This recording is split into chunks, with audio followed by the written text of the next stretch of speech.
The chair scraped back so hard it left a mark on the floor.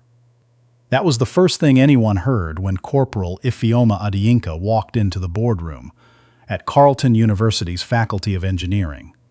Not her footsteps, not a greeting, not an introduction.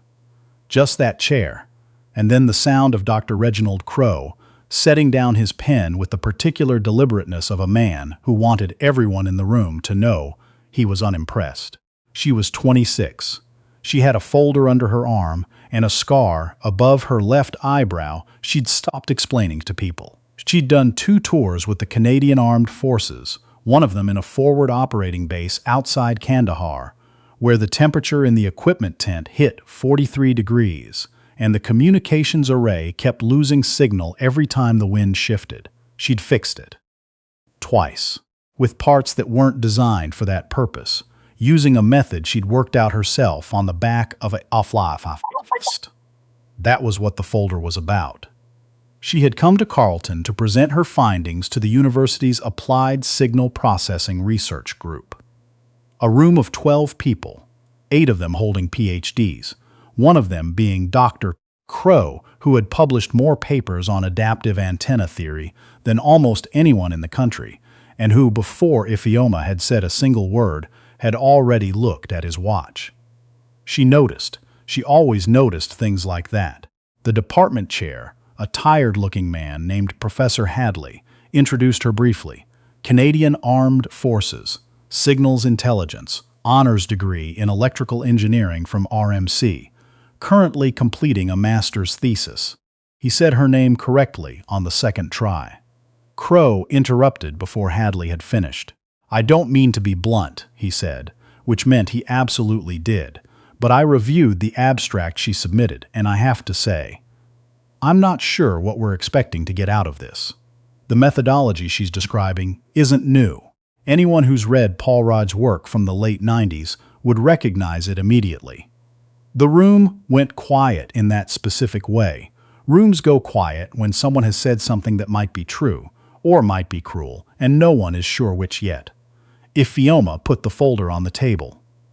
"You can leave the abstract on the table," Crowe said. "I'd rather you just explain, in plain terms, what you think you've found." There was a small smile in his voice when he said think. She had heard that tone before. She had heard it from a master corporal at CFB Borden who told her she'd probably struggle with the advanced electronics course. She had heard it from a contractor in Trenton who explained the difference between theory and field conditions to her as though she had never left a classroom. She had heard it in a dozen different voices over the years, and it always had the same texture. Smooth on the surface, hard underneath, and shaped exactly like a closed door. She sat down. "The Paul Rod framework assumes a static interference environment," she said. "What I'm describing is adaptive, nulling under non-stationary jamming conditions in a high-dust, thermally variant field context. The two aren't comparable." Crowe tilted his head. "That's a confident claim. It's an accurate one." Someone at the far end of the table, a younger man, maybe a postdoc, she couldn't tell, shifted in his seat. Professor Hadley cleared his throat. "Perhaps," Hadley said carefully, "we should let Corporal Adeyinka walk us through the data before we—" "I've looked at the data," Crowe said. He hadn't looked at her yet. He was still looking at the abstract, tapping one finger against the paper. "What I'm questioning is the interpretive framework. The signal recovery rates she's claiming aren't achievable under the conditions she's describing. Not with standard hardware." "I didn't use standard hardware." He looked up. It was the first time he'd looked directly at her since she'd walked in. She held his gaze and kept her expression even. She had learned to do that in places where losing your composure cost you more than an argument. "The array was modified," she said. "The full technical spec is on page 4. A pause. Crowe reached for the folder. The room watched him open it.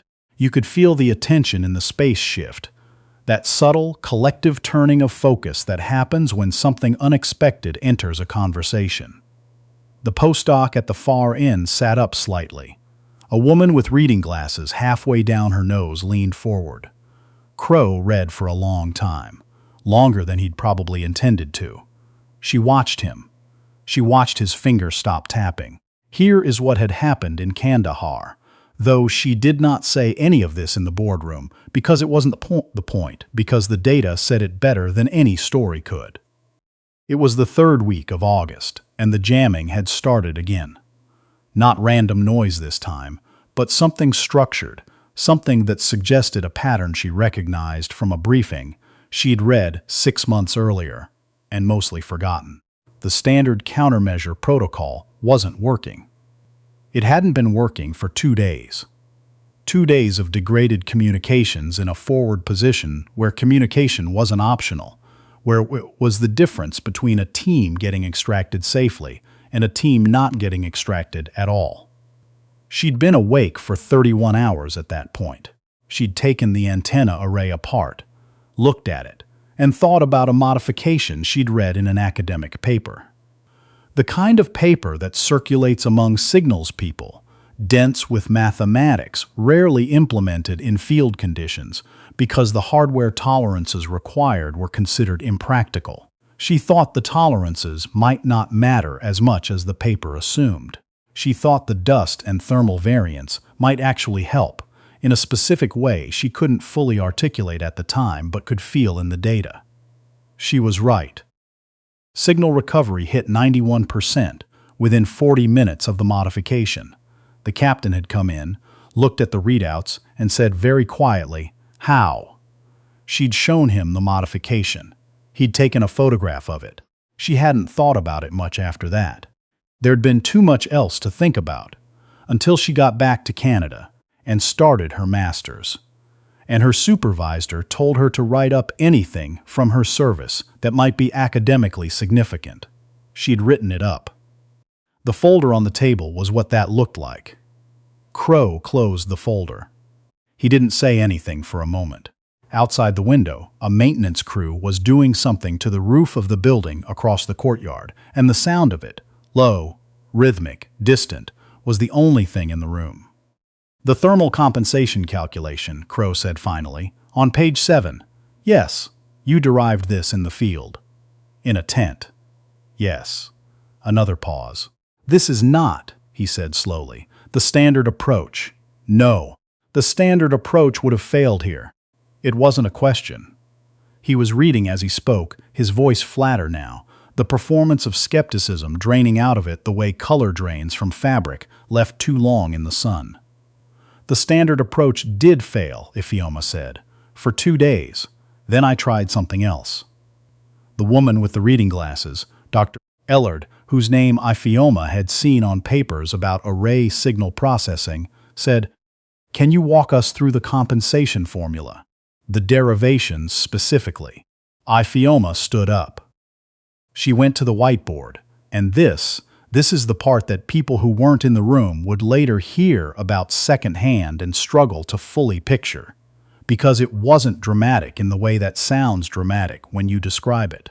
There was no moment of triumph, no gasp, no visible crumbling of anyone's expression. It was quieter than that, and in some ways more significant because of it. She worked through the derivation step by step.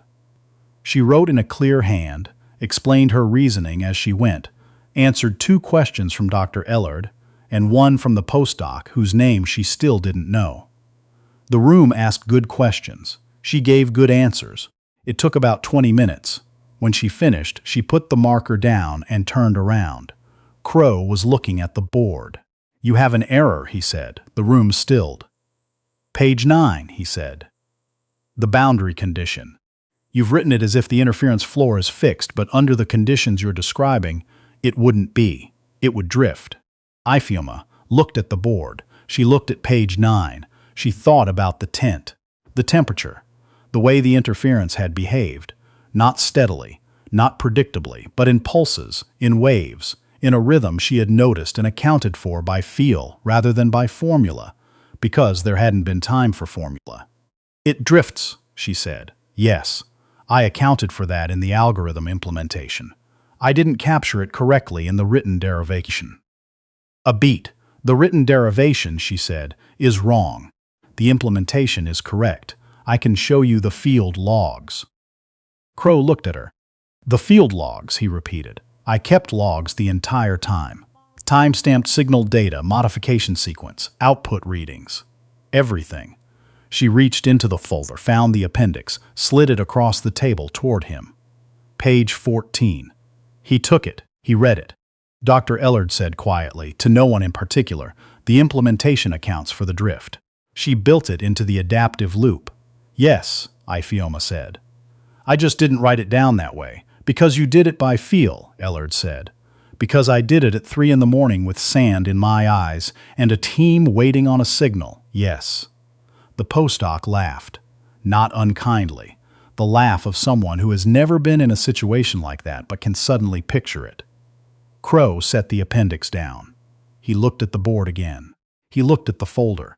He picked up his pen, which he had set down so deliberately when she'd walked in, and he made a note in the margin of something. She couldn't see what, and then he put the pen down again. "The derivation error needs to be corrected before publication," he said. "Agreed. The field implementation is." He stopped. "Started again. The adaptive loop approach under non-stationary conditions. I want to understand the full design, not just the summary, the full design." He wasn't looking at her when he said the next part. He was looking at the whiteboard. "I think I may have been wrong about the comparison to Paul Raj." It was not an apology. She hadn't expected one. In her experience, people like Crowe did not apologize directly. They shifted. They redirected. They found a way to move forward that didn't require them to stop and account for the ground they'd covered getting there. She accepted it for what it was. "I can send you the full technical documentation," she said. He nodded. Professor Hadley, who had been very quiet for most of the last 40 minutes, said, "I think what we're looking at here has significant implications for the department's current research into adaptive communications in northern terrain conditions." He said it in the measured tone of someone who is watching something historic happen and wants to make sure it's noted properly. "Corporal Adeyinka, would you be open to a more formal collaboration?" She thought about the tent. She thought about the captain's face when the signal came back up.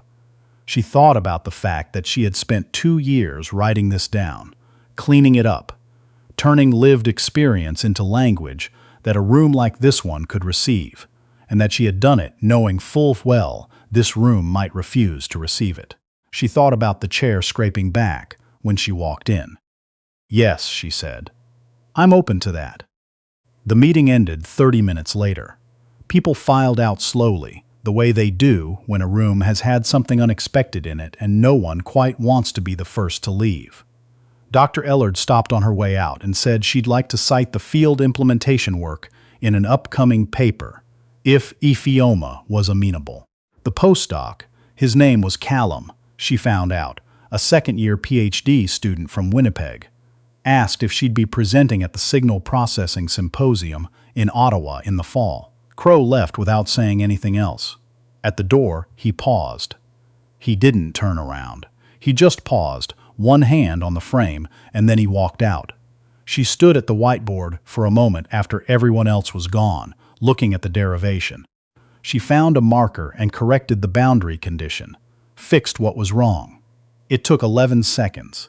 Then she put the cap back on the marker and picked up her folder and walked out into the hallway, where the carpet was the specific shade of gray that university carpets always are, and the fluorescent light hummed overhead, and someone was rolling a cart of books past the elevator. And it was a Tuesday in October in Ottawa, and the world was exactly as it had always been, except that the work was now in the room. That was the thing about field experience. The thing that took her a long time to understand and that she could not have explained to anyone before she had lived it. You cannot do the work from the outside. You cannot understand a non-stationary system by assuming it's stationary. You cannot account for what you refuse to see. She had been in that tent. She had been awake for 31 hours. She had built something that worked in conditions that weren't supposed to be workable. And she had written it all down, and she had carried it into a room where the first instinct was to dismiss it, and she had not flinched. That was also the work. Crowe's paper, when it came out 18 months later, cited her field implementation in the second paragraph of the methodology section. The citation was clean and full and left nothing out. Her name, the year, the modified array, the adaptive loop, everything exactly as it had happened. She read it on her phone on a Thursday morning while she was waiting for a bus on Elgin Street, and the bus came before she finished, and she got on and found a seat by the window and read the rest as the city moved past her. She thought about the chair scraping back. She thought about, in plain terms, what you think you found. She didn't feel triumphant. She felt something more like clear-headed, the particular quiet that comes not from winning but from being right. About something that mattered, from having done the work carefully and completely and without cutting the parts that were hard, and from having stayed in the room. The bus stopped at Gladstone. A woman got on with a stroller and a tote bag full of groceries, and managed both with the practiced efficiency of someone who has learned to do difficult things without making them look difficult. Ifeoma moved her bag to make room. Outside the window, Ottawa was gray and cold and perfectly ordinary. The kind of morning that doesn't announce itself. The kind of morning where most of the important things happen.